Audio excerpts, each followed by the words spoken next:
Good afternoon, evening, whatever you want to call it. It's on the borderline. How the devil are we? Well, my little mate devil there.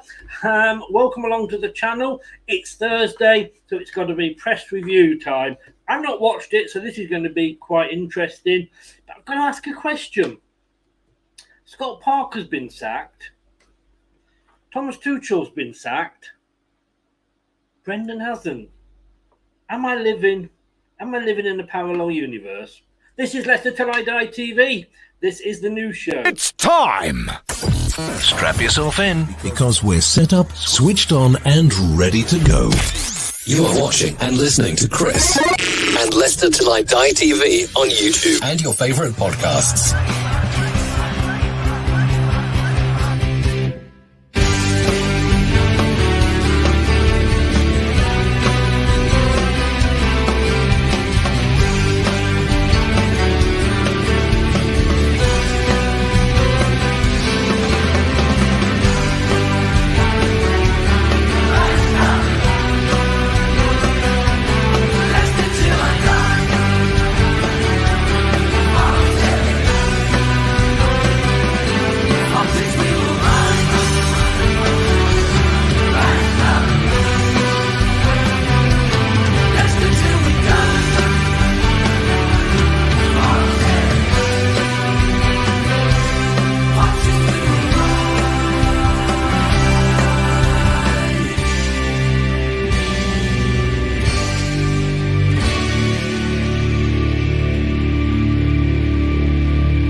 Till I Die TV, your first choice for everything Leicester City. Tune in and join in now.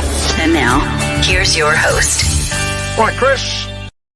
Good evening. How are we? It is obviously, we don't know what's going on in regard to Her Majesty. We'll keep you informed if we hear or see anything on that.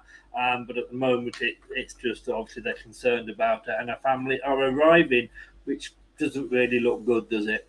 But I want to mention something before we start today, and that is, I've mentioned this before. Please get on to Jerry Taggart's Twitter if you haven't already. He is supporting, and you may or may not remember Cyril Regis, depending on your age. Great footballer. He used to play for West Brom, but Jerry's wife and Cyril's wife are very close friends. And Cyril passed away quite a while ago, and he set up a legacy trust to help underprivileged children. And I think it's Jerry's wife, Cyril's wife, and Cyril's wife's sister are going on a walk up. Now let me say this right: Machu Picchu, for charity, to raise funds for that charity. It sounds like one of the Pokemon to me.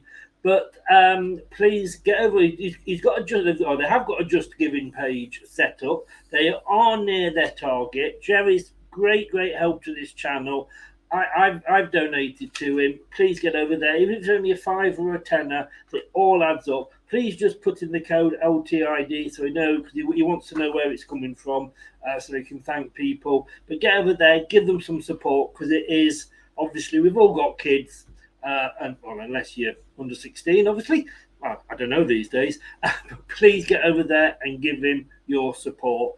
And he said, like, as well as doing a good cause, he does get 10 days peace while his wife's away. So think of Jerry. He's taking one for the lads. Come on. Right, it is press conference time. Let me bring my buddy in tonight.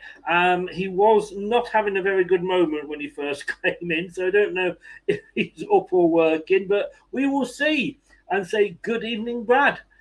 Good evening, good afternoon, and a good stress-free day. I've got it all sorted now, so I'm just resetting myself back in my chair before the wonderful people get to see my my dashing ugly face.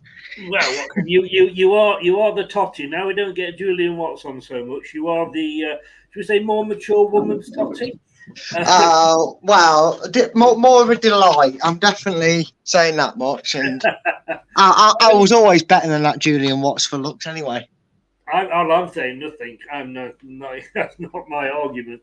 But no, look. I mean, we're gonna watch the press conference through because you've not seen it. I've not seen it. It was this afternoon, so we're going to watch it through. And rather than stop it every 5 minutes, which can get annoying, we're going to do all the questions at the end and talk through it. I've got some main points written down. Andrew says there, I love the fact that we're so unbiased, aren't we? Let's see what shit Brendan comes out with this. Well, as I said at the start there, Andrew, you know, Parker's gone, Tuchel's gone, and Rodgers hasn't. It must be a parallel universe. Yeah, and just to add to the madness, Chris, Adam Lallana has been made interim Brighton manager for the foreseeable future. For the foreseeable future, wow. Well, you know, all those people that wanted Potter, forget it. He ain't coming here now, is he? No, we don't need him waving anyway. He's only going to ruin Chelsea. He's going to get poisoned Chelsea, I feel. I think a lot of people think that, don't they? He's certainly not going to be coming for at least one season. Let's see how it goes after that. But Brad, what you're doing is you're getting ready, and we are struggling to hear you here, but you're getting ready for the your own show tonight. Where can we find it? What time is it? And what you talk? Oh, he's here. Hello. Just as I sat down, you can find me apart from here, spending most of my hours. You can find me on Facebook. You can just search my name on Facebook. You'll find me that way. You can find me on Twitter at Fulltime Focus, and that's where you'll also be able to find the link to the YouTube channel, A Matter of Opinion, which is a show that I do every Thursday, usually 8 o'clock, unless the FA decides Leicester are going to play on a Thursday at 8 o'clock, like last week. But usually it's 8 o'clock.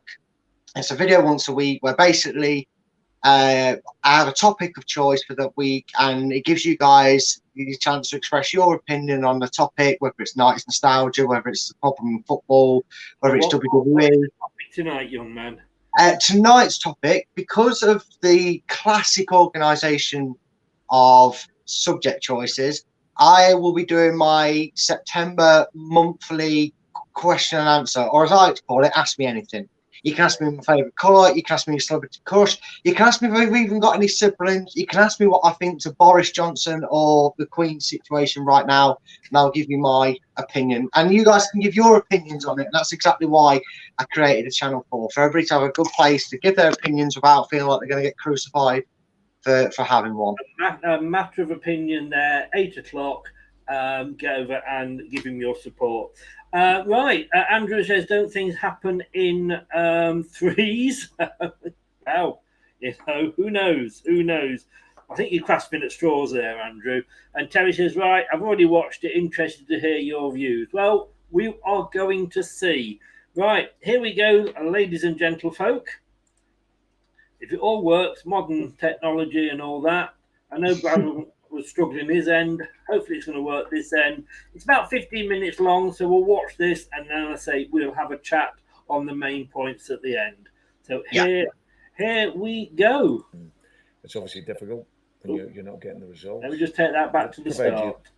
I think in terms of Thomas, it's obviously he's had a really successful 18 months there, and only probably 8-9 months ago they were the world's best team. So, but football moves and can move quickly, and it's, you know, I obviously not privy to what goes on behind the scenes, but yeah, no, it's disappointing. And like I always say, for any manager in any job at any level, it's always disappointing when they lose the job. But he'll go away, and I'm sure he'll get a very good job. And do you think it was an unfair move by the club to get rid of Thomas Tuchel? Well, that's nothing to do with me. And on Graham Potter, it's a big move from him, from moving from Brighton to Chelsea. You did something similar. We went from Swansea to Liverpool yourself. What do you think to his move? Obviously, you played his side last weekend, of course, as well. Yeah, well, listen, it's not totally confirmed, but it looks like that's the next step for Graham, and I think it is that next step for him going into that club where there's a different pressure. He's done fantastic at Brighton, a club that's has really grown and developed since coming into the Premier League, and really strategically well run behind the scene. Chris? And he's been able to then on the field. Why the fuck are they asking him about do some great work with them. What's So all this? for him, I That's think a it's ingenious that question. next step. They've done it with every manager in every press conference, mate. Oh, I hate it when that. Like he really gives a toss that he's missed out on a job. That's all he cared about. And moving on to what you guys are obviously up to this weekend, playing Aston Villa. Is that a perfect opportunity for your team to bounce back? They're a side that have struggled themselves a little bit so far. They've only got one win this season at home at the King Power. Is that a really great opportunity for your team to get your first win potentially? Yeah. It's every game is that opportunity.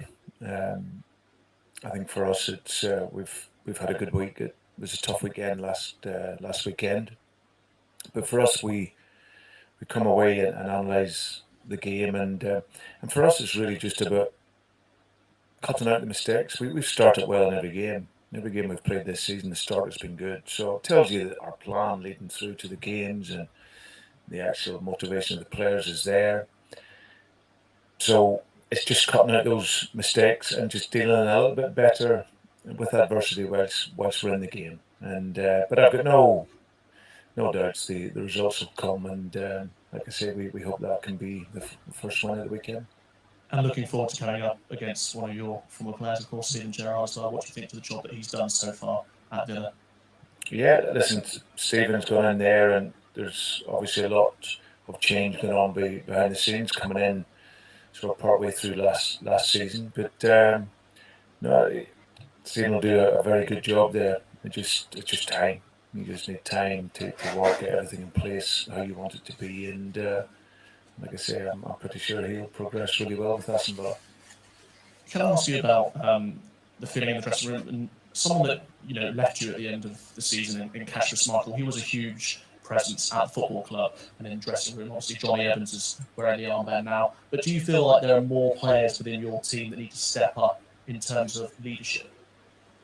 Well, no, listen, it's a collective. It's not about one player. I think when you win a game or lose a game, it's the collective. So we feel as if we've had enough really good moments in the season so far. We should have won games that we haven't, and we should have had better results. And but I see the players every day, and I can measure their feeling and their togetherness and their spirit, and they are very much that. But we need to then transfer that for a consistent period over the games, and look to get the results consistently. Has someone like Casper been a loss to the dressing room, though, in that sense? And someone like him, if he'd been around, would he have made a big difference to your team, do you think, if he'd been around this season? Well, it's hypothetical. He's not here. He's moved on. So it's a question that I can't answer. And just finally from me, any injuries, any players that are missing ahead of the game this weekend? No, there's nothing new. Cheers, thank you. Okay. Yeah, good, thanks. Thank you. The two changes you made for Brighton in Patson Daka and Kelechi Iheanacho, both obviously scored in that game. How much of a boost is that for them and for you? Because you need them to be firing to get out of this run, don't you? Well, listen, for me, it's the other side. I think in terms of goals, we've been fine in terms of goals scored. We just need to collectively be defensively better. So thinking scoring goals, I'm not overly concerned with. It's more on the defensive side. And that defensive side, is it just a case of making sure the players are a bit more ruthless in the defending and making sure that those mistakes that did happen at Brighton don't happen going forward? Yeah, it's key. Like I said, we've made really good starts in games, and like we did last weekend, but then we make mistakes, and all of a sudden we're chasing the game. And when your confidence isn't at its highest, then that of course can have an effect. But our job is to keep reinforcing the qualities of the players, getting back to the basics of our game, and that's what we aim to do for the weekend. And it's obvious when you're on a run like this that confidence and belief levels, and we've spoken about it before, can drop. Have you found that those levels are still at the points where you need them to be? And is there a sort of collective responsibility with what's happened to get it right? Yeah, but it's something that we work on every single day, and the players have been brilliant in that aspect. We certainly haven't been down. Of course, when you lose a game, and it's obviously challenging, and especially this early season run that we've been on. But we believe that if we can get that consistency into a game, we have to continue to work hard. There's no magic formula in football. You've got to take your medicine, and at this moment in time, that's what we're doing, and work hard on the training field and build those relationships again, that confidence again. And I'm pretty sure then that our next one will be just around the corner, and then that'll obviously be a big relief, and then we can hopefully move on consistently from there. And I presume at this point it could be anything, couldn't it? Really, a lucky bounce, goal going off somebody's backside, for want of a better phrase. If you get that break and get that first win, you're confident that the others will follow going forward. Yeah, but also the other way as well, because like I said, it's scoring goals isn't the problem. It's making sure that we have that devilment and that organisation and that collective responsibility to not concede. And if one player isn't quite doing it, then you will suffer. So that's more important in terms of the goals. I think will be there. Brilliant. Good luck for the weekend. Thank you. Thanks.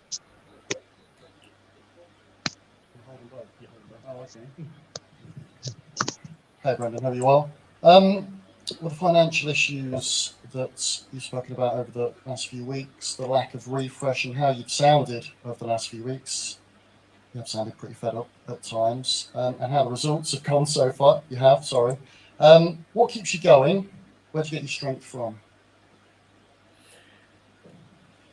Well, it's very easy. I think first and foremost, Jason, I love being here.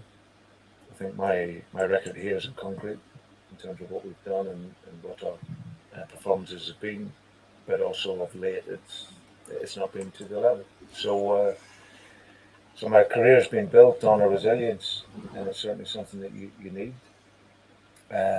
in this industry. But it's how I've arrived at where I have, because I was not a big player. I had to coach, I had to work with players, and I had to manage players, and it's not all been plain sailing in my career. So the strength is very easy to come by.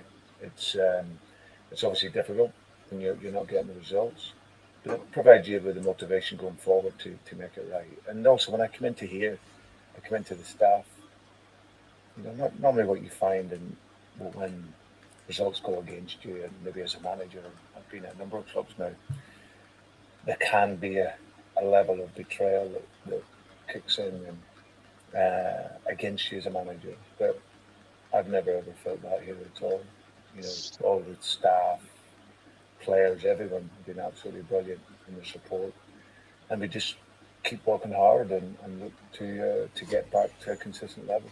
So that's what gives me the strength and the determination. You used the word betrayal there. It's quite a strong word. What do you mean by that? Can you elaborate? Yeah, well, normally what happens at clubs when I'm sure you've seen it or felt it yourself at clubs, if it's not going well for the manager, then you can get lots of side conversations that take place. But I've never heard that at all. I think we're all on one page.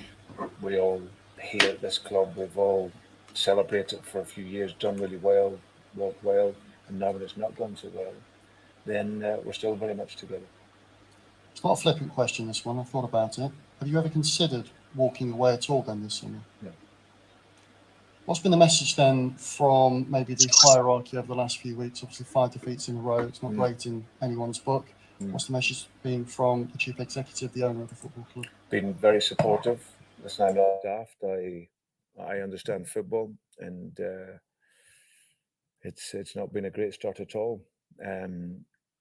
But I think their support probably shows you the level of work that we've done here, and obviously the work that was going on behind the scenes, and also an appreciation of probably the difficulty that where we've been over the course of the summer. So, but like I say, it's my responsibility to improve the results. There's no question about that, and I've had nothing but support from within in order to help us get that. You mentioned it there about taking responsibility. You mentioned it last week after the defeat against Brighton. Now, you have criticised one or two players, you've criticised the fans, and you have criticised the club maybe, and the owners for not putting in the money that you wanted to refresh. What exactly do you take responsibility for at the moment with the run of form? Which areas are Brendan Rodgers' issues and problems? Everything. I think as a manager, you take the responsibility of the results. Simple as that. I think I've spoken because I have been the only one speaking, and when you ask me questions, I've been giving you honest answers. You've been quite vocal in Chadlar Soyuncu's criticism recently. One of you, well, not your former players, but one of the club's former players accused you of lacking professionalism with how you've called him out, his performances in training. Now, on balance, he is a player that played well a couple of years ago, got into the Premier League Team of the Year, and again, on balance, didn't play well last season. What has he not done in training? Because you've talked about his performances in training to warrant the criticism and being left out of a team that clearly wants to play or has chosen to play a central defender rather than maybe Soyuncu or a Vestergaard in recent weeks. Listen, I see the players train every day, and I make the judgment from there. Do you inspire these players, Brendan? Do you get the best out of them at the moment? I do my best. Is this team too good to go down? It's bottom of the table, 5 defeats in a row, 1 point out of 18. Is Championship football a possibility next season? I haven't even thought about it, to be honest. Still very early in the season. What kind of atmosphere do you expect at the King Power this weekend? Again, you've mentioned the fans after the Brighton game, and again, they were chanting for Luke Thomas and Danny Ward. But what kind of atmosphere do you expect from the fans? What would you like to see from them this weekend? I think it's the support to the team, which I think is absolutely critical at this stage, when confidence isn't maybe quite at their highest level. Then they need all the support they can get. They get that here every day with the coaches and the staff and with everyone here, and now it's transferring that into the ground. So, but I also recognise that's up to us. We also have to generate that as well, and hopefully we can do that with a good performance. Is it a must-win this weekend? We want to win the game, yeah. And just finally from me, Wout Faes, is he available? Has he got his visa? He's available, yeah. Excellent news, thank you. Go around. There we go. Hello, Brendan. Hiya. Okay. There was a stat that came out in earlier on in the week showing the amount of points lost from winning positions. Leicester were top of the table, as it were, most points conceded. Can you put your finger on why that might be in the way that Leicester are playing at the moment? Not really, no. As I said, we've started games well, got into really good positions, and made mistakes in games. So that's something that we hope we can improve on. Just going back to what Jason was talking about there, the comments that you made, particularly after the Manchester United game, to a certain extent after the Brighton game as well. When you're at press conferences like this is your chance to speak to the fans, isn't it? It's a chance to get your view across. The comments have ruffled a few feathers. I'm sure that's not been lost on you. What were you aiming to achieve? What were you hoping to tell supporters, tell everybody else when you made those comments about the transfer market, when you made those comments about the squad depth? Listen, firstly, I don't know what feathers have been ruffled or whatever else. It's certainly, there's no intent to do anything of the sort. I'm speaking openly and honestly in terms of when I'm the one that's speaking on behalf of the club, always about the situation. So I've never said anything openly that I haven't said within our football club. I've been transparent in terms of the situation where the club is at, and then obviously Top came out in the programme notes and put the situation across very well. So that is the situation. Do you have to think quite hard, I suppose, about those kind of public comments, because, as I say, they surely will have an impact. Are you aiming for them to have an impact on the people above you, on the players who may well read them and see them? No, I don't need to do that. I don't need to do that. I speak openly with the players. Nothing that will ever be said here will ever not have been said to the players. Likewise, with the board. So the relationship is open. The communication is open, and I think I've always been balanced in what I've said. You know, we were the only club in the top 5 leagues up until just before the window shut who hadn't signed a player. And I was asked if I was going to be happy with that. And I think if you asked any manager who wants to be competitive, then I'm sure he would have had the same answer.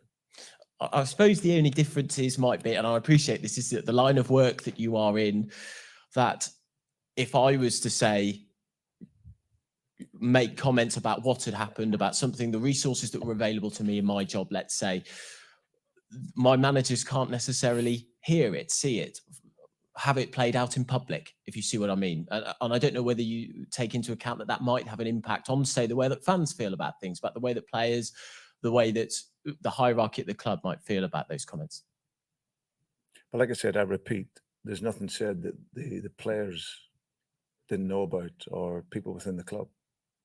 And then finally, you mentioned the visa for Fast. I know you were looking for a specialist coach is coming in, aren't they? Is there an update on their visa as well? I think were they being held up in the past? With what? Sorry, the specialist coach coming in, set piece coach. Yes. Lars came in last week, so he's been appointed. Yeah, fantastic. That's great news. Thank you. Pleasure.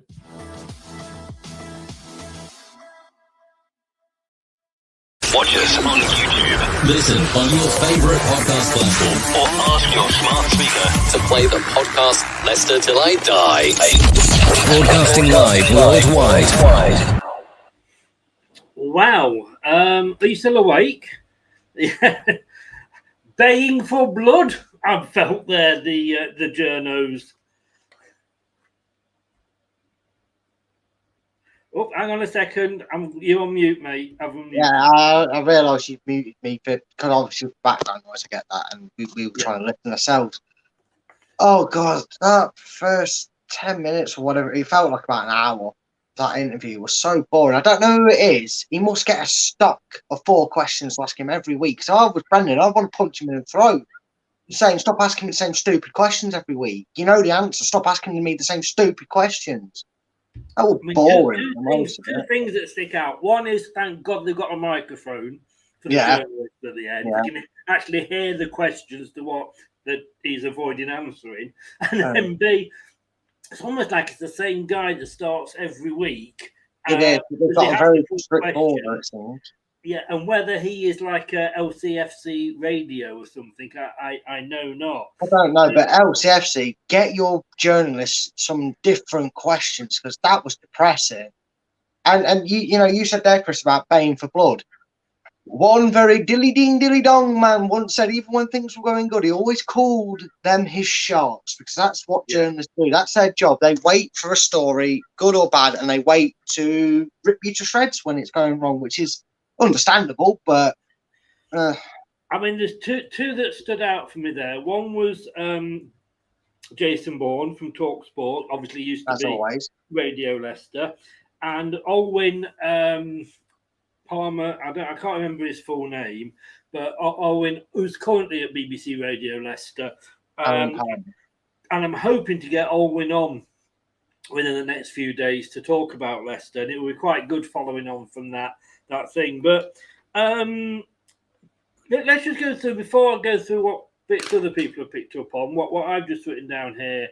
And it's very interesting to hear. I mean, they were asking basically what the fans wanted to hear. And I'm going to jump straight. It wasn't the first point I wanted to raise, but I'm going to bring it up anyway.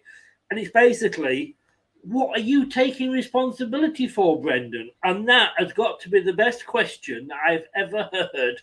I mean, it wasn't in this, it was different wording, obviously, but that's basically what, you blame the owners, you blame the players, you've even blamed the fans. What are you taking what are you taking responsibility for, Brendan? Yeah, but he technically, see, you know what? We sit here and we've done this a lot until we probably started doing these shows, and it's opened my eyes a little bit. We moan that Brendan gives the same old responses, the same old excuses every time. He gets asked the same old questions, and the one thing that sets Jason Bourne apart from the others is A, he'll ask different questions and more intrusive questions, and B, he'll reword the same question twice in his own thing.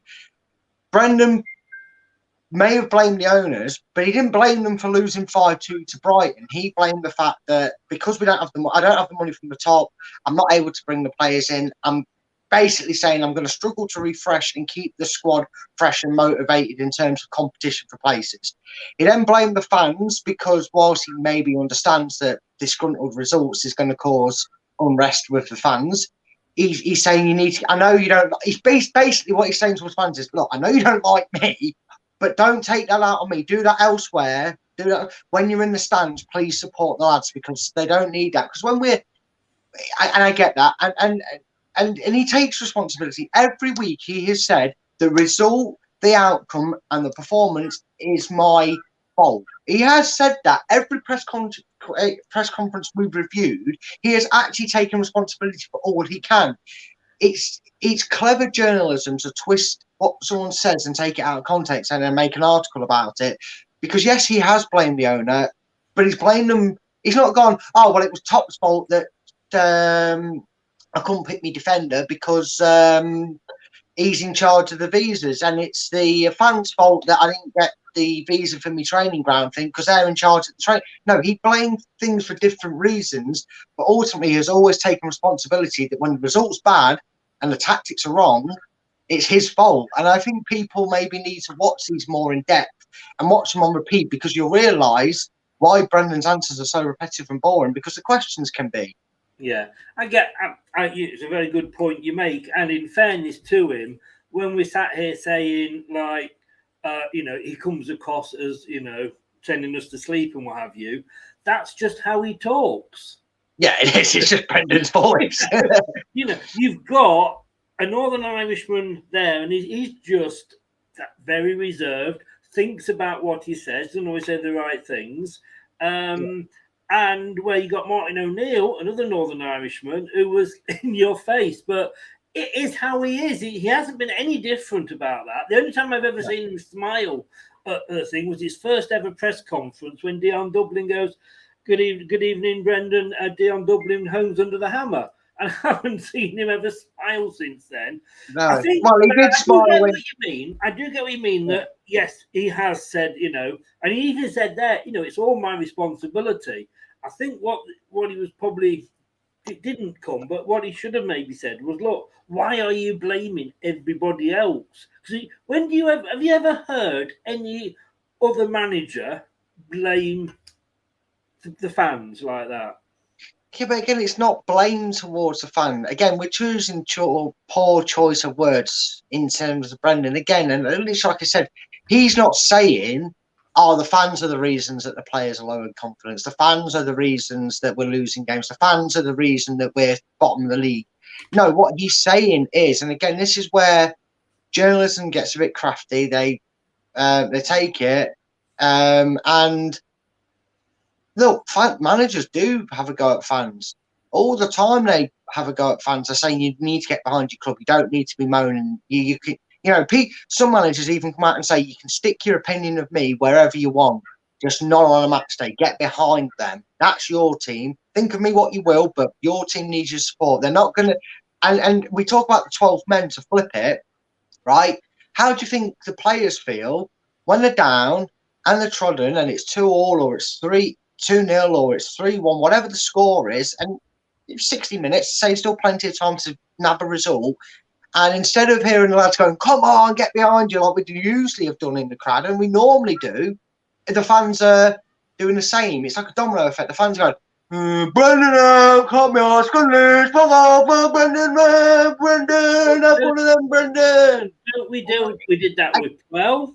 We did that with...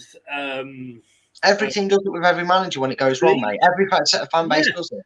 Yeah, I can remember the signs, pleat out and, sack the board and all that.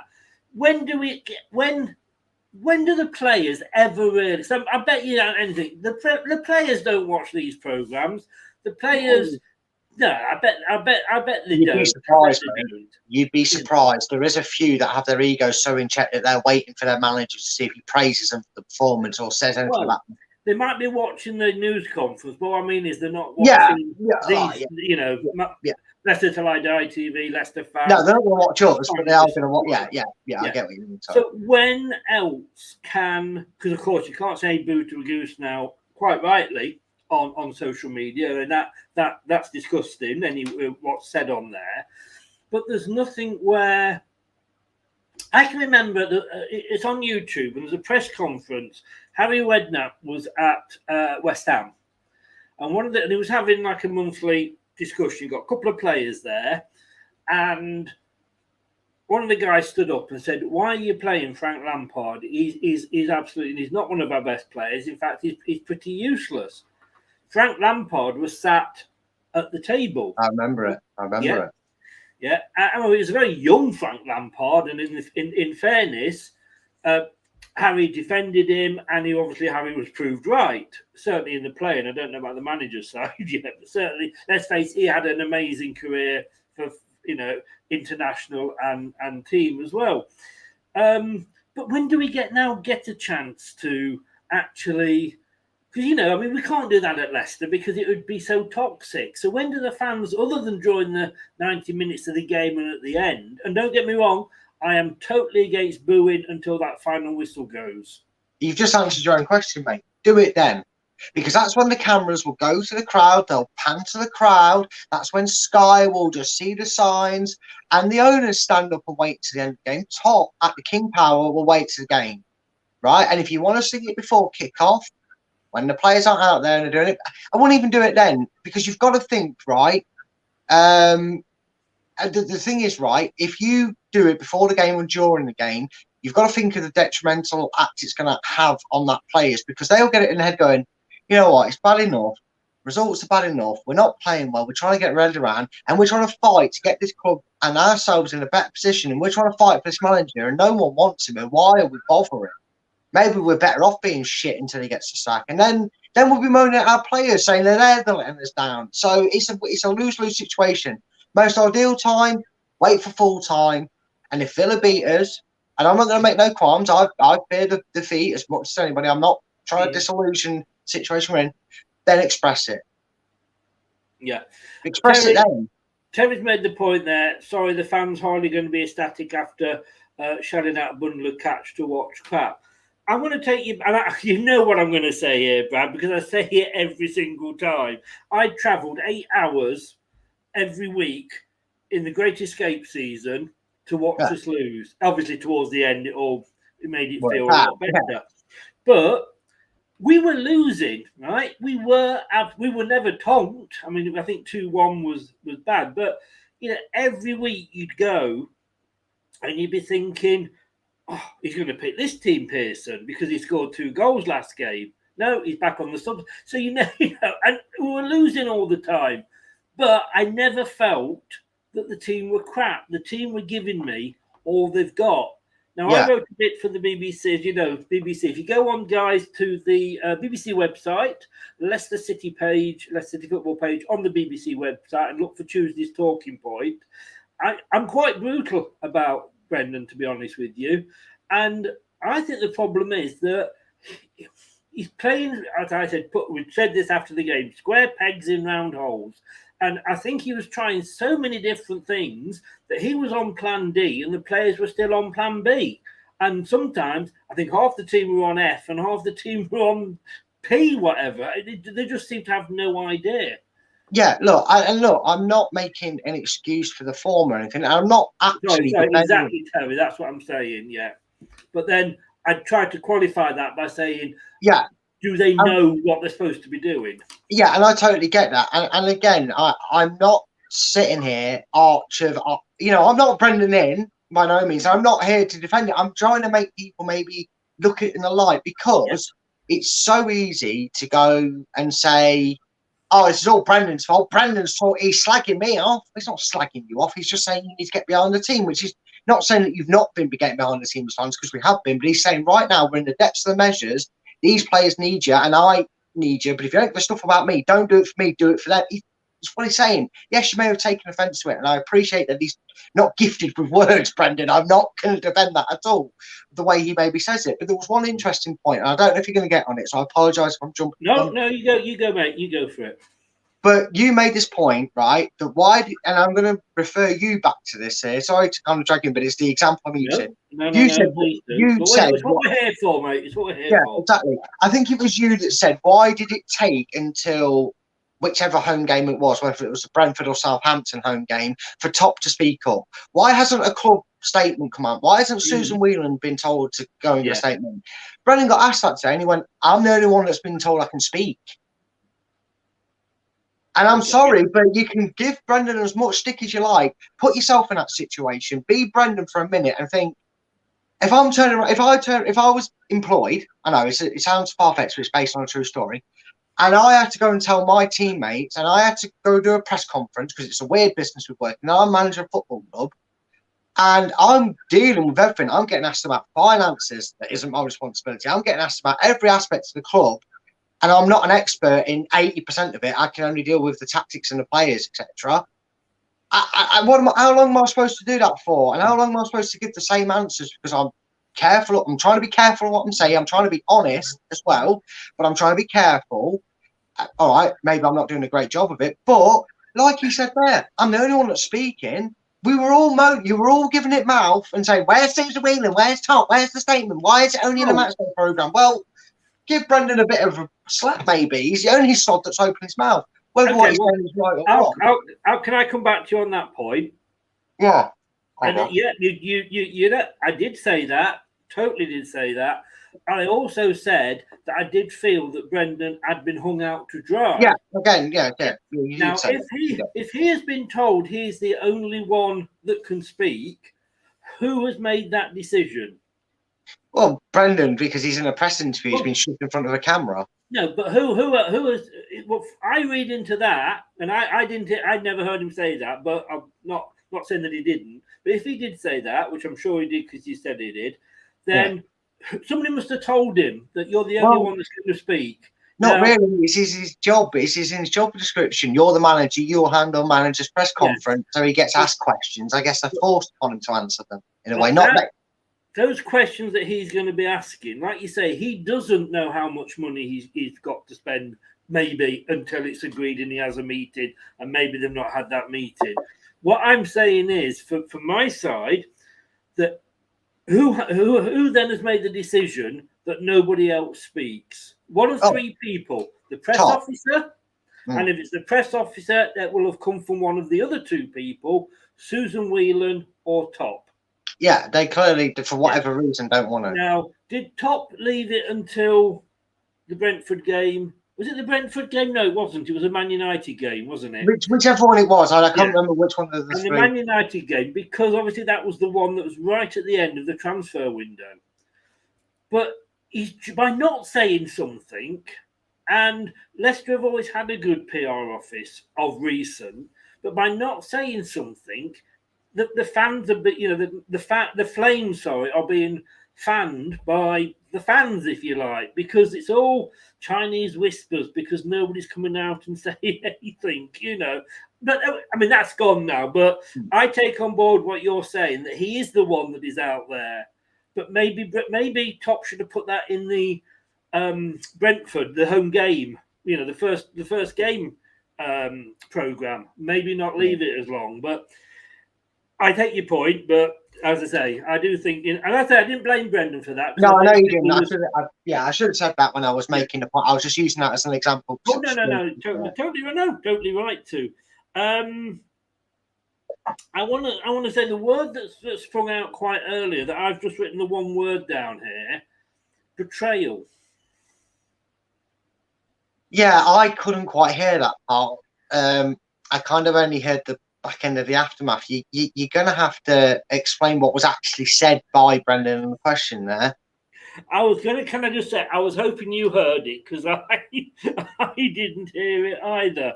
Terry's right there with that point. They don't usually, but you think given the critical situation, they might have at some point have come out and either helped Brendan or chucked him further under the bus because.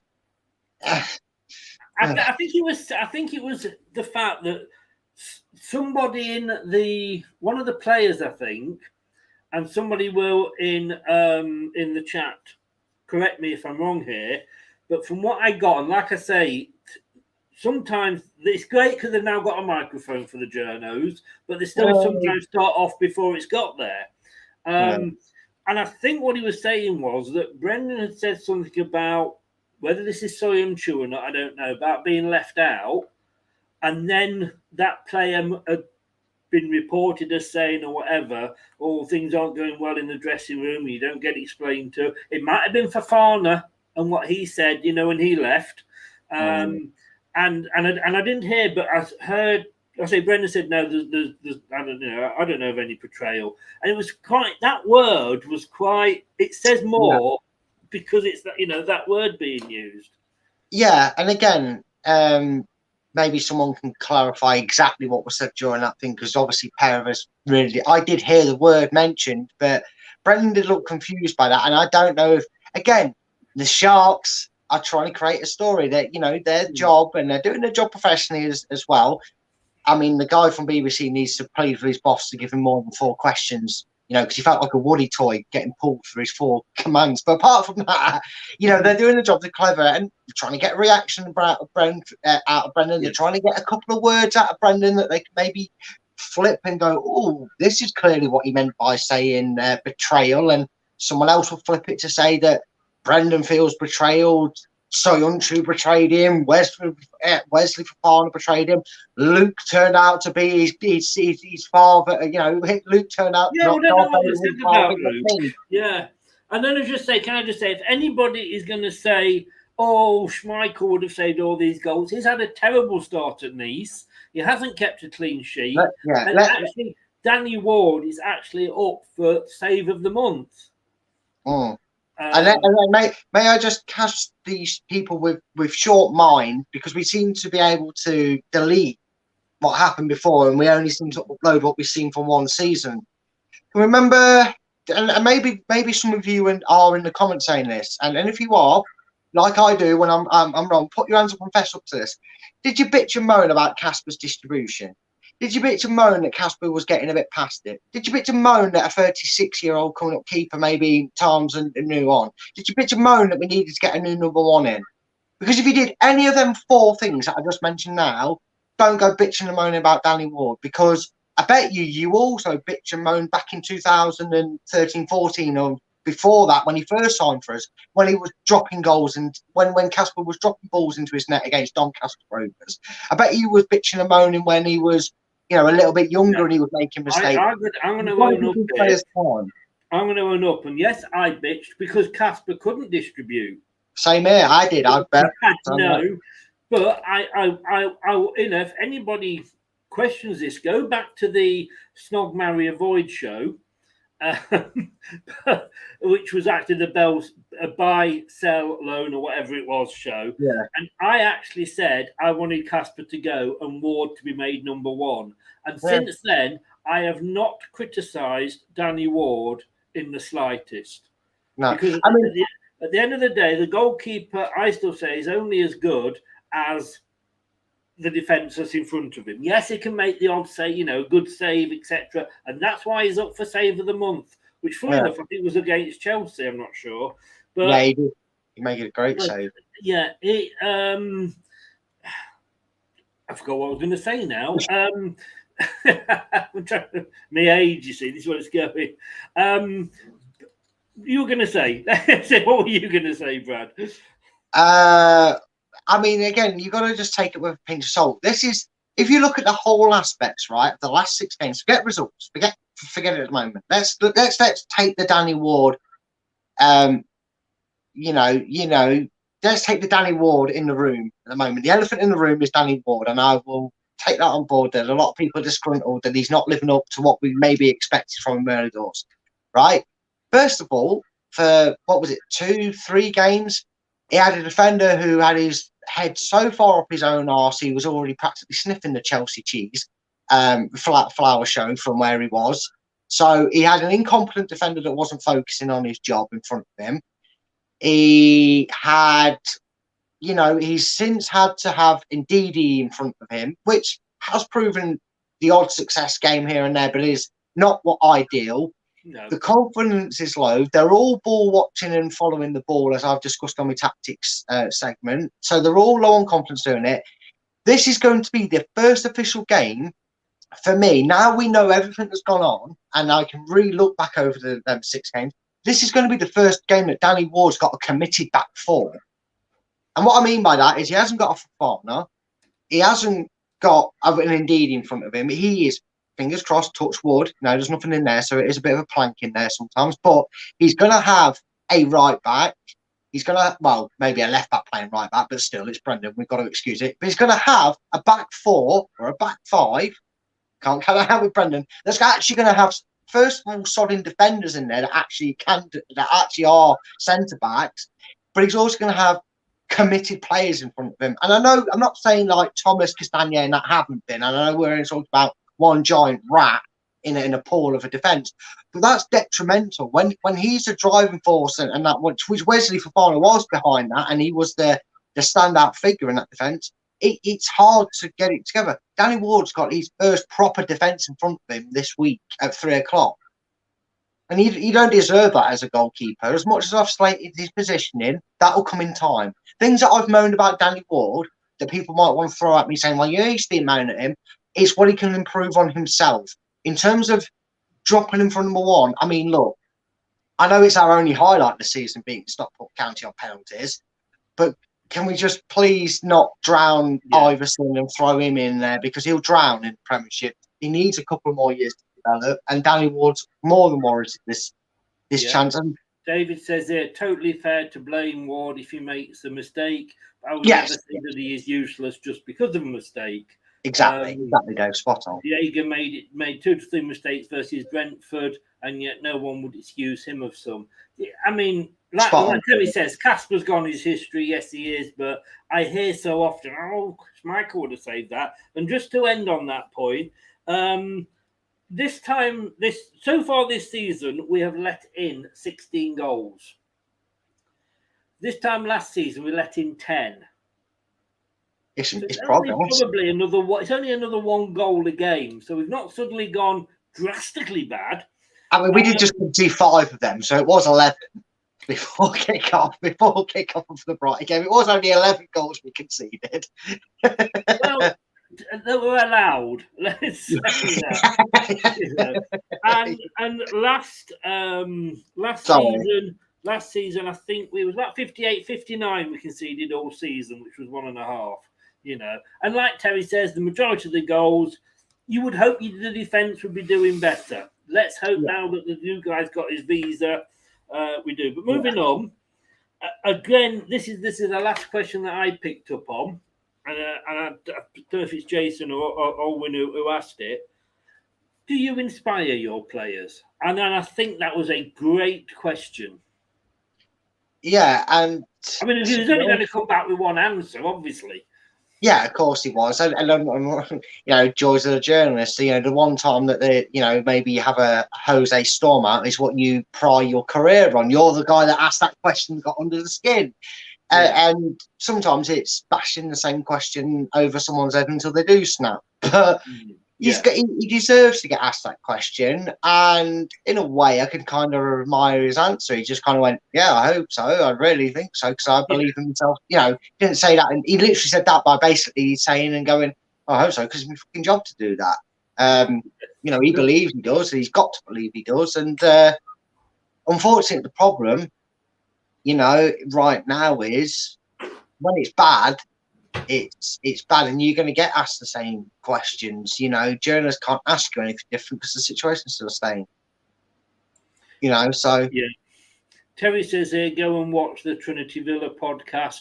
They can't wait to get our defence tonight at 9:00. When you finish watching Brad at 8, get back over here at 9 because we are going to be speaking to Martin from Villa Park Podcast. It's the preview game, so it'll be interesting to see what him. And I love the fact, and I can't claim credit for this, although as much as I want to, but Maisie, who's one of the co-presenters on here, has her own channel as well, Devils United, and she said, "Oh, so this is the El Sacchio, is it?"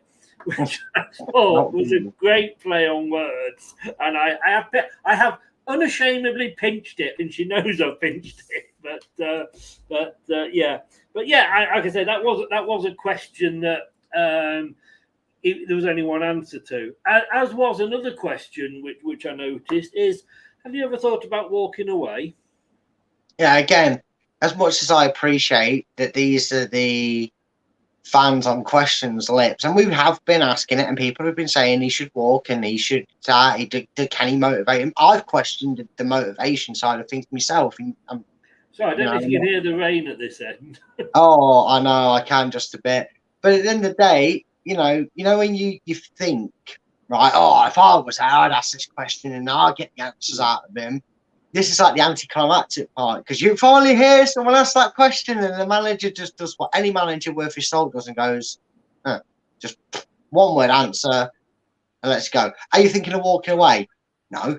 What he's really thinking is, would you walk away from a pay packet? No. I'm going to stay here and try and turn this around, and if I get sacked, I get that. Yeah. It's one of them where you're not going to get the answer you're hoping to get, unfortunately, because life doesn't work like that. But I appreciate the fact that they're finally asking these questions. Yeah, I mean, they're the questions that we want to ask, isn't it? Really, but short of saying, "Aren't you going to go, Brendan?" We're pretty much thinking how to word saying, "Can you piss? Are you going to piss off?" No, you're not. All right, fair. Yeah. He said as well that it's been that the owners have been very supportive. And it's not been a great start at all, but the support shows the level of work we have done here and the appreciation of what we have been through over the course of the summer. I'm, as you know, and I'm not going to deny this, but like I say, it's the proverbial, bride's knickers on the wedding night. I've been up 1 week, down the next week with Brendan, up 1 week, down the next week, and you come off a game. And we've lost. It's not just the fact that we've lost; it's the way that we've lost. Because let's be honest with you, Brighton were treating it like a training match in that second half, And then I really, really want him out. And then I read a piece by sort of one of the better journos, so like on the Athletic or Rob Dorsey or whatever, or Rob Tanner, sorry, at the Athletic. And I think, maybe that's not bad. Are we being? I know last season, and I think last season he did fucking well to get us 8th and a semi-final in the Europa Conference with all the injuries that we had. I think he did. I think he did well. Should he be given time, considering what's been going on that is out of his control, i.e. the FFP? That we're obviously worried about, i.e. that's why we've got no money to spend, i.e. the visa's being cocked up, which, let's be honest with you, if I fell over and broke my leg, I could blame Brendan, but some things aren't just his fault. Yeah, and I think you do. I think the way to look at it is it's almost like a court case in a weird way, and what I mean by that is sometimes, like I have to do, and this is where maybe if you watch previous ones, I've been all giving them stick, giving a little bit of defence, but still really on topic. And today I've really kind of changed my tune quite a bit. People might think dramatically to where I've been over the last week or so, excuse me there. But sometimes what you need is all the evidence in front of you and all the truth in front of you, or supposed truth in front of you, before you can make a verdict. And for me, what I'm going to say is this is Brendan said he tries in the press conference, he basically said, I do the best to try and give an honest and open answer. And my question is, are we falling for what we always fall for every time? And that's very clever journalism, or is it really bad? Yes, in terms of performances, in terms of results, I don't have faith in Brendan to keep, to keep his job and keep this club moving in the direction it should be. Whether that will change, time will tell if he's given that time. But in terms of other things, right, and it's very interesting that people, you know what I say about the grass being greener? Or sometimes you can have that with a question. And Brendan Rodgers has always stated that he tries to be as honest as he can, which again, read into that what you will. Is he holding some things back, or is he not allowed to say some things only he knows, or the people else involved do? One thing is, right, we were sat here going, why have we got no money? Why have we got no money? What is it? Why isn't it? And he wouldn't tarnish, he wouldn't slate them. But when he got to a point, and like I said, repeat a question, eventually you're going to say something the same way, but it's going to come out differently, if that makes sense. You're going to get angry, you're going to say, and the second he came out and went, well, the owners didn't give me money, I wasn't backed in the window, basically saying, well, that's why I've tried to say it in 7 different ways in 12 different languages. You still won't understand. The owners haven't backed me. I can't refresh the squad. And guess what? Did our fans go, oh, thanks, Brendan. At least we know. No, we all did it, me included, went, oh, fucking hell, he's throwing our owners under the bus. What a scumbag. Our owners are the best. Why are you chucking them under the bus? No, we've just been honest. I think the problem you've got is, when it comes to your team performing badly, you blame one of 2 things: the manager or the board. Right? Over the years, those are the players never get the blame because we say, no, they're not playing very well, but it's Rodgers' fault that he's not sending them out, or the manager's fault that not getting them motivated, etc. And you cannot sack 11 players. You know what I mean? You can't do that. It's got to be the manager. And we're never going to say sack the board for obviously good reasons. And we're not Glazers. We haven't got Glazers as owners. Exactly. And we know that how good we I don't need to say that, but so it's only really Brendan Blessing that's in the firing line. Maybe this is the season where he earns his money, where he actually gets us out of trouble. Everybody said, Rob Tanner said he's not on 10 million a year. It's far from that. So we need to sort of forget this 10 million a year that he's on. It might be that's not what it might cost to get him out of his contract. I don't know. Still got 2.5 years on his contract, so it can't be 10 million a year because it'd be more, wouldn't it? Yeah. So we've got to look at that. And I mean, Terry says here, where is it? For me, I take a while to decide, but once I made my mind up, I never changed, no matter which people tried. No, that is spot on. I do change my mind. And as I say, when I say with the Facebook group, what I say is not necessarily what I think. It's what I'm saying. These questions I'm asking, for example, here, I'm not saying that I don't think they were stupid questions, but I'm asking Brad because it creates a conversation. But I've got to be honest with you, as I was earlier, with Brendan this year, I have been up and down. I just don't know. I want to give him a chance because he's done it, we know. But then when he didn't get that chance, I don't know. I mean, I'm worried as to how long it will go. There must, that it's like when you break a wet stick, it doesn't break totally. It breaks at the top and not at the bottom because it's wet. That's how I broke my arm once. It's called a green stick fracture. Yes. Not a total break. So when you break the stick, the top bit goes down. And I feel like we're at that point at the moment where there's still a bit at the bottom that's holding it together. And the managers can't come out and say, give Brendan time, because we'll all know, he's had the vote of confidence. It's a no-win situation. But he did talk about his resilience. So, I mean, he wasn't saying, I can't handle this pressure. No, he didn't. And that that's one positive thing to take out of it. And again, you just said that. What I'm trying to do, and it's something I've always felt I'm bigging myself up a little bit. I always think I'm quite good at trying to balance both sides of the argument. I am in total agreement that he's at fault for the form and the way they're playing, but I want to kind of support my club, and then that's why I'm not saying that I don't mean what I say in terms of how you play devil's advocate, but the reason we have such a good divulge and we're always having these shows together is because I'm able to take the supporter head off and put an outside head on and look at it and go, you know what? And that's why I come up with these I'm not in defence of Brendan, but I'm making it look at it from a different point of view. Playing devil's advocate. Exactly. And to be honest with you, take the opposite side to me, and I'll take the opposite side to you, because that creates the discussion. Yeah, but in terms of what Brendan said, you know, I'm actually happy. I'm very happy, because as obvious as the answer sounds, if he comes out, and some managers admit it's a struggle. We've heard managers going, look, it's a struggle, but I've just got to keep doing my job. I've got to keep doing it.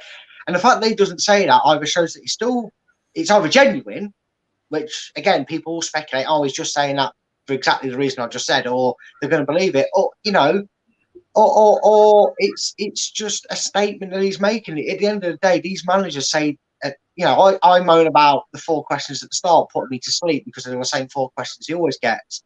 Minus that, I'm just gonna say it now. I hate all this. Ask every other manager what they thought of a manager gets sacked. It's not their club. Piss off with them questions. But my point is, you know, you can only give the same response to the same question so many times. And you know, in an ideal world, guess what?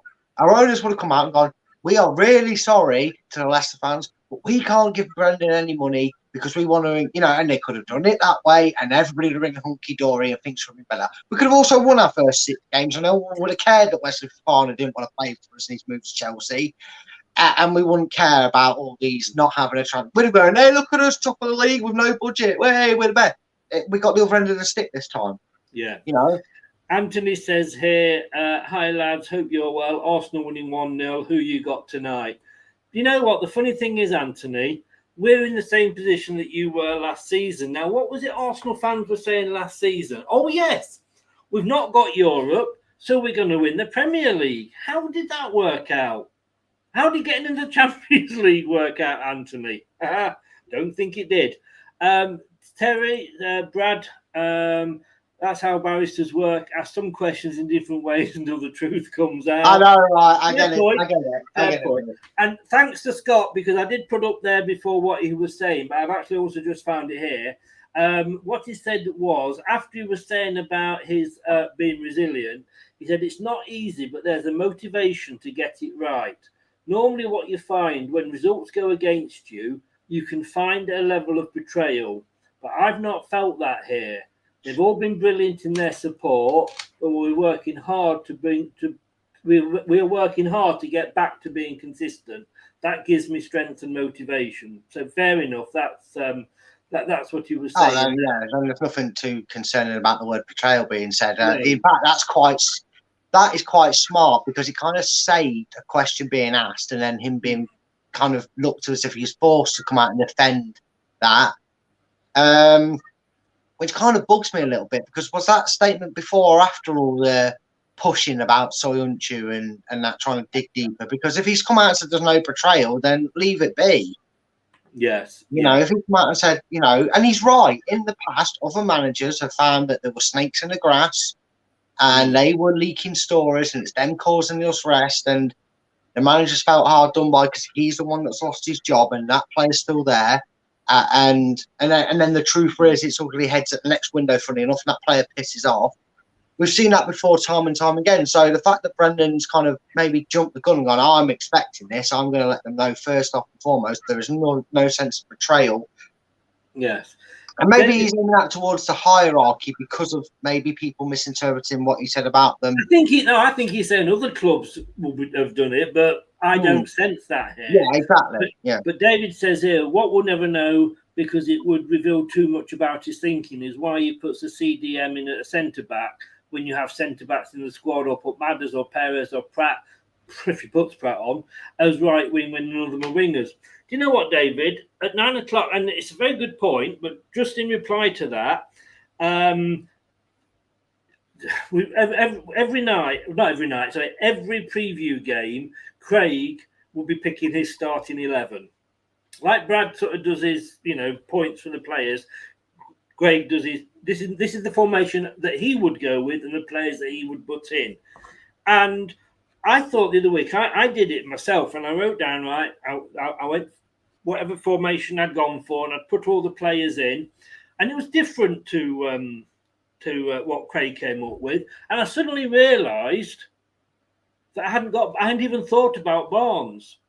And I'm thinking, Sugar, I haven't put Barnes in. What if we're going to drop if I put Barnes in? Well, I'd have to change me. I'd have to change my formation. It's not easy being a manager, is it? Yeah, exactly. And it was that. It was almost like a thunderbolt striking me, going like, you can't play everybody, because I was trying to put Pratt in because I love Pratt. I think he's a great player, and I dropped Tielemans, and I've got these, and I'm thinking, I've got to fit Maddison in there. Maddison's got to be in there, but I want two up front, and no. And I sat down and said, when he went to do it, and he put Barnes in his team, I thought. Yeah. And I will try and answer David's question, given a statement I made earlier, like when you're in a courtroom, they don't just, the jury don't make a decision. I'll use the American style of thing. The jury don't make a decision after they heard the first piece of evidence, because otherwise it'd be the defence speaks, well, he's not guilty, and then they go, oh, well, but you were seen on camera. Oh, well, he's guilty. You can't make a decision like that in court, can you? And it's the same here.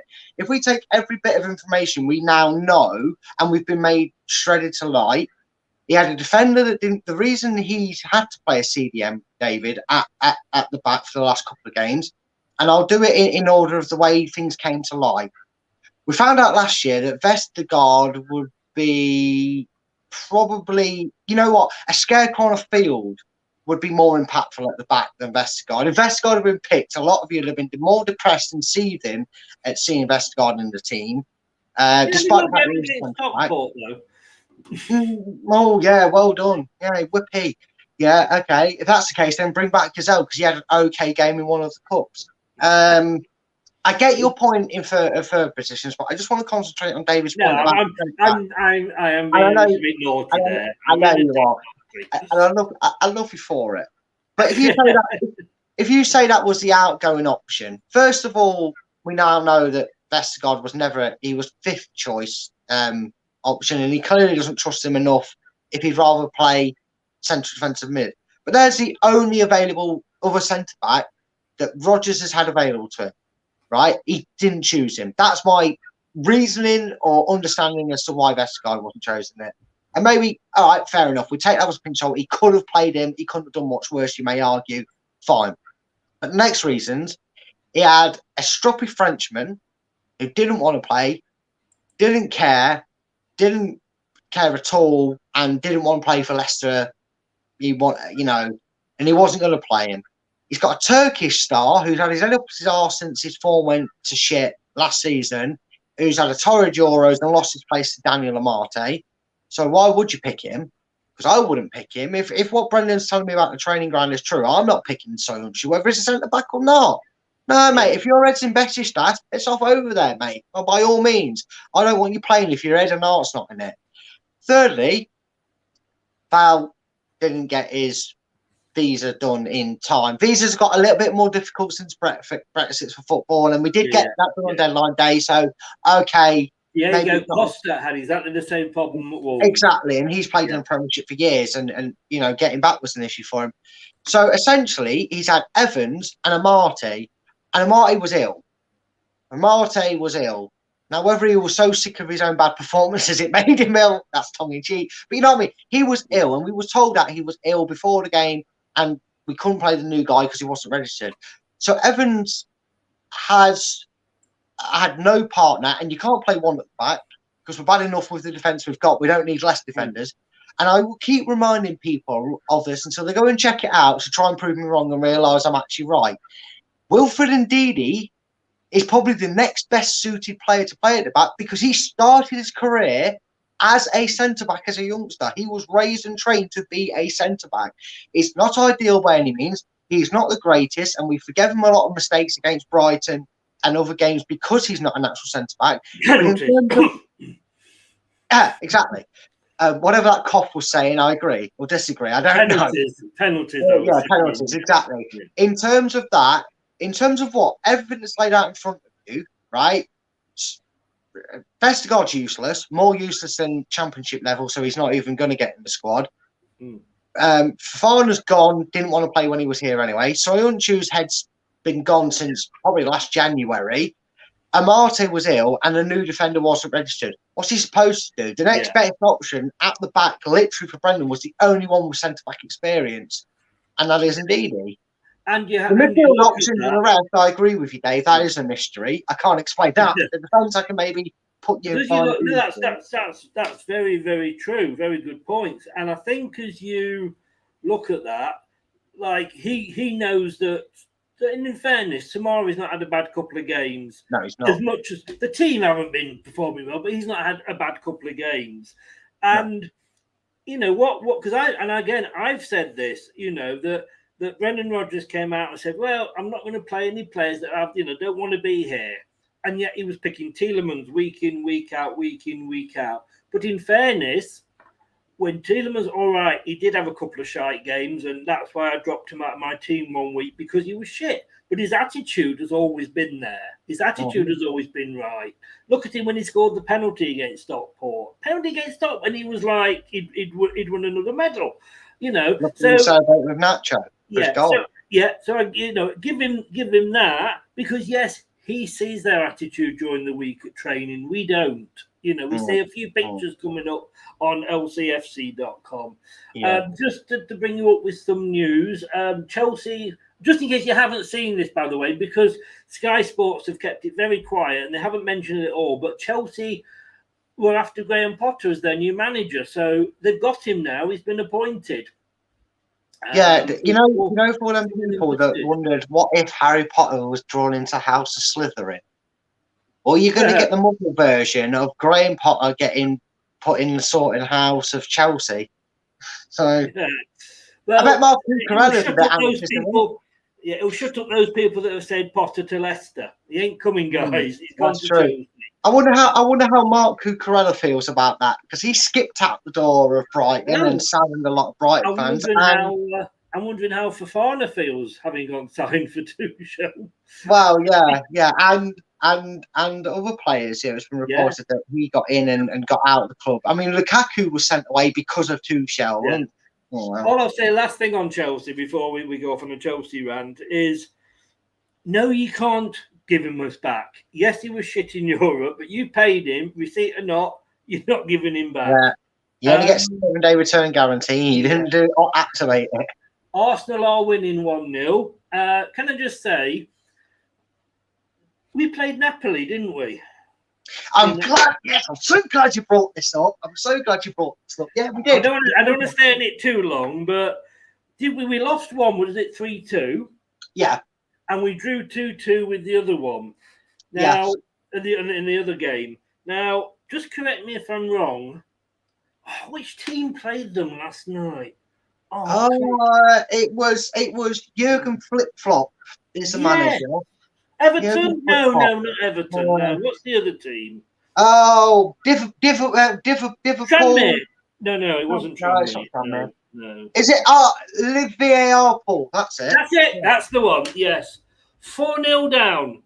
I couldn't be honest with you. I actually enjoyed watching Goldberg's thing on TikTok about it.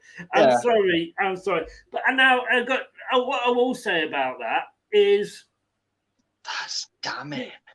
If that was Leicester, would we be shouting for Klopp's head? Because Liverpool haven't had the best of starts. Let's be honest with you, have they in the league this season? That's seventh. They're seventh. Is that what they are? But their standards, it's bad. It's just like ours, and they've just been stuffed 4-1 by a club that was in the Europa League last season, got through and then got knocked out the next round. And they've been stuffed 4-1 by them. So, again, that's another reason. Or are we all being a bit unfair and should we be giving him a bit more? Yeah, I mean, to kind of flip what we normally were saying through the end of last season and what we've kind of said in regards to that is, in terms of, we're not the only club that's trying to get that top 6, top 7 finish in terms of West Ham, Brighton, Leicester, Wolves. All these clubs have either been in and around or are wanting to continue to be in and around that fight for that 6th, 7th place, and obviously higher. But ideally, that's the places where we're looking to kind of ingrain ourselves in first. We're also not the only club in crisis. If you want to put it back to the situation, Salah isn't anywhere near They sold Mane. We'll stick with Liverpool because you brought an example. They got spanked by a team that only just beat Leicester 3-2 and drew 2-2 with them at King Power last season. Now, you know, Sheriff beat Real Madrid and then didn't win a single game afterwards. You know, it could be a one-off, but that's still pretty damning to lose 4-1 to Napoli because it ain't. You can't pass it off as it's a shock in terms of how badly they got beat. But Napoli is still a big European side. You know, Napoli is still a strong unit, and it's more damning, if anything, than having a casual slip up like we did to Legia Warsaw or wherever it was. I can't remember who it was we lost to at their ground because they came out in bloody shirts when they beat us 1-0. And you know, there's troubles elsewhere. We're not the only troubled club, and maybe we should. I know we're 20th and it don't look great, but if come the end of the season we say finish 12th, but still not ideal, still not brilliant, but Liverpool finish 8th, who's had the worst season? Yeah. I'm just putting it out there. I know exactly. I know what you're saying. I made the point myself. Whose fans would think they've had the worst season? Yeah. I mean, Charlie, good evening. Welcome along. If you're new, great. We have Match Day Vlogs, big Southampton channel. We do a lot with them. They are great guys. Really bad choice in shirts, but great guys. Give us a sub if you're new. But yeah, I think we were stitched up. Talk's in. Good evening, Talk. How the devil are you, sir? If you did say something the other day on when we were talking on Twitter about a new thing for the computer, app or something, and we kind of went off topic. Let me know what that is, mate. But we've all know somebody that's been affected by cancer, or even lost their lives through cancer. And Talk does run this great, it's a YouTube channel and it's a Twitter page, Football versus Cancer. That's all you have to search in, Football versus Cancer on Twitter, Football versus Cancer on YouTube. The link to the YouTube, I believe it is in the description below on this YouTube channel for this game. It's in the link is in every single one. Guys, we've got to beat it. If it's Football versus Cancer, I don't even want it going to penalties. Let's get it beaten. Go and give the guy the support because it does all go and help the charities. I mean, everybody's saying about where was it here? Terry, I get what you're saying. It should have been me. Regarding Chelsea, Rogers going around singing it should have been me. Again, let's take off our blue tinted spectacles. Yes, I hate Fofana and I really hope he breaks his leg and he's out for the rest of the season. Sorry, I've never said that about any other player that's left. I really hope he does. I hope have they got a Spanish team in Europe that can break his leg, please? We'll tell you what leg it is, the Spanish team, so you know which one to go for. But you're far more evil than I am. Yeah, I hate him for that. However, what I don't hate him for is wanting to better himself.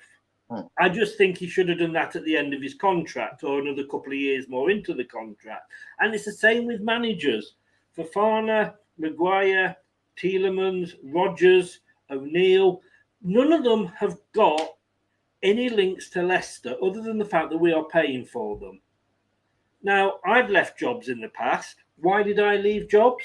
To either A, go for a better job, or B, a pay rise. And that's all these guys are doing. So if he has got ambitions to one day, manage Chelsea, there's nothing actually wrong with that. It's showing ambition. I'd rather that than him sit there and go, one day I might end up managing Rochdale or Watford again or whatever, know. Although maybe Brendan should go back and remind himself of the days where he was a part of the Chelsea backroom staff and what they thought of him. I don't know. Yes, yeah. Napoli should have been 6-0. They could have been. God, I watched the highlights and geez, Napoli could have had 3 before it was 4. It really, you could have 3 on top of it. It was like pretty heck. Yeah. And missed a penalty as well, didn't they? Yeah, they did. They did the second penalty. It could have been. So, yes, I get annoyed like everybody else. And yes, I come on here and Do you know Arsenal Fan TV? Yes, of course I do. And the guy, I can't remember what's the guy called that runs it. Robbie. And he went on, because obviously it's a huge station, a platform, sorry. And he went on to, you may have seen the video, to Talk Sport and was arguing with Simon Jordan. Now, I like Simon Jordan. I think he puts a lot of good points. He's owned a football club. He went bankrupt owning that football club. So he knows what he's talking about. And he does speak a lot of sense. I don't always agree with what he's saying, but I know where he's coming from and what he's talking about. And he was having a go, and this was, it was a few years ago, don't get me wrong. But you had him saying to Robbie, and he was wrong in the fact that he was saying to Robbie, you're happy when Arsenal lose because your viewing figures go up and therefore you get a little bit more off YouTube, etc. But the fact of the matter is, and as Robbie threw back at him, it's the same for TalkSport as well. If you lose, you do get more. I've seen it on here. If we lose, when we're doing the post-match show, sometimes when we've won, we hardly, it's really low figure, the people that have come on. Yeah, because we're out to celebrate. When you lose, that's when people are ringing up, And, exactly. Because they want something to talk about. So, sometimes these channels, they obviously love Arsenal. They wouldn't be as passionate if they didn't. Yeah.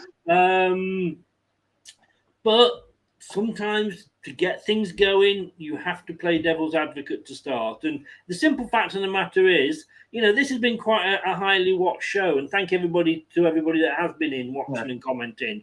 But if we were top of the league and Rodgers was sort of saying, we've got Norwich next and we're going to beat them 10-0 and what have you, I bet we wouldn't have as many people in. And that's no disrespect. That is called human nature. Of course it is. I mean, to you, a perfect example with the Arsenal Fan TV. I did it, and especially when Mr. You get me blood, and Obama who, Obama what, when he was on it, people who watch that show regularly will know it. He's not on there anymore, but he got, and again, you're talking about Die Hard there. In fact, I'll use him as an example afterwards. But we all tuned into Arsenal Fan TV when they lost. We didn't give a stuff when they won, unless you're an Arsenal fan. Exactly. And that guy there, he's a die-hard Arsenal fan. But I bet you he still got Twitter hate for when he went to America because he was offered an opportunity to make money on his own accord and not away from it. Still an Arsenal fan, still doing the same thing, but just because he left Arsenal Fan TV, big people that are die-hard to that channel and will watch that regardless of who's on, probably gave him stick for that. But why? Because he wanted his dream. And again, I know it's different because he's still doing the same thing for the same about the same club. Fine, but again, you have to look at the aspects of it. That Mr. Blood and You Get Me was the highlight of my show when Arsenal were losing every week, especially when they lost to Bayern Munich in the Champions League. It was like, yay, Arsenal Fan TV is going to be brilliant. Views are views, good or bad, views are views. As long as what you're saying isn't like going to get you in hot water and trouble, people tune in. I remember you said it, Chris. Even the season where we did really well and we lost to Leeds, I think that was one of our best viewing figures at that point. I don't know if it is now, but at that point we had over like me and you were like, it's 200, it's 300, it's this. One second, mate. The flag is half-mast at. Paris. Oh dear, that's not good news. That's just not good news. Yes, unfortunately, rest in peace. The Queen has passed away. Yeah, it's sad. You can't say it wasn't expected. But 96. We've had a very good innings, and I'm not much for the royal family, so I'm not going to sit here and make a speech about how I thought she was this and that. But it is sad that we've lost her. Yeah, I think on that note, it kind of puts everything into perspective. Whether you're a royalist or not, whether the old argument of they bring all this money in tourism, but she has been through a world war with us, and I just think probably now is the best time just to end the show. I think that's what I believe. Yeah. So R.I.P. Mom, as they say. Thank you for everything. And Brad, thank you for coming on. Get over to Brad's channel at 8 o'clock, A Matter of Opinion. You might want to talk to him about the Queen. I don't know, but get over there. Matter of Opinion on YouTube at 8 o'clock tonight. It's a free for all. Ask him anything you want, Brad. Sad ending to the show, but all the best, mate. And I'll see you Saturday night after the game. Yeah, a sad note to end it on, but yeah, I'll see you then, mate. Yeah, and, cheers. All the best, mate. Take care. Bye. Bye. Yeah, thanks to Brad for coming on. It is a sad way to end a show. Whilst it wasn't unexpected, I've only known her. I've only known her as my monarch. I was born 1961, and I'm sure there's a lot of people out there only have known her as the monarch. And I think BBC has actually gone off air. The BBC is interrupting its normal programs to bring you unimportant. Yeah, they're just bringing it. They're just announcing it now. This is BBC News from London. I mean, words fail me. Words do fail me. We obviously wish all the best to all her family, and it's quite a large family. But respect to her. R.I.P. I'm not sure what we're going to do because we did have a show lined up for 9. Whether we should still go ahead with that or not, I'll be discussing with the guests, and we'll take it there. But our thoughts are with the Queen and with the Queen's family as well. And we'll end it there. Thank you very much for everybody that watched. Thank you for everybody that joined in. And like I say, R.I.P. Queen Elizabeth II.